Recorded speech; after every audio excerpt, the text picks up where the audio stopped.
नमस्कार मित्रांनो, जय महाराष्ट्र। महाराष्ट्र राज्यात मुसळधार पावसामुळे या जिल्ह्यात सुट्टी जाहीर। जाणून घेऊयात पूर्ण अपडेट। तत्पूर्वी चॅनलला नवीन असाल तर चॅनलला सबस्क्राईब करा आणि बेल आयकॉन नक्की प्रेस करा।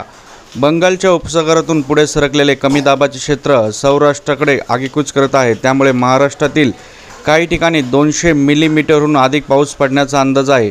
त्यामुळे आता परिस्थिती अधिक बिकट होण्याची शक्यता आहे। आज जवळपास मुंबई, ठाणे, पालघर, रायगड, पुणे, नाशिक जिल्ह्यात रेड अलर्ट सांगितलेला आहे। तर रत्नागिरी, सिंधुदुर्ग, कोल्हापूर या ठिकाणी ऑरेंज, सोमवारी पालघर, नाशिकमध्ये रेड अलर्ट सांगण्यात आलेला आहे। त्याचप्रमाणे महाराष्ट्रातील मराठवाड्यात पावसाचा हाहाकार झालेला आहे। धाराशिव असेल, त्याचप्रमाणे लातूर, त्यानंतर परभणी, हिंगोली या ठिकाणी शाळा कॉलेजांना सुट्टी जाहीर करण्यात आलेली आहे। आज रविवार देखील रेड अलर्ट सांगण्यात आलेला आहे। त्यामुळे सरकारने देखील सांगितलेलं आहे की आवश्यक काम असेल तरच घराबाहेर पडावे। त्यामुळे राज्याची परिस्थिती आता बिकट होत चाललेली आहे।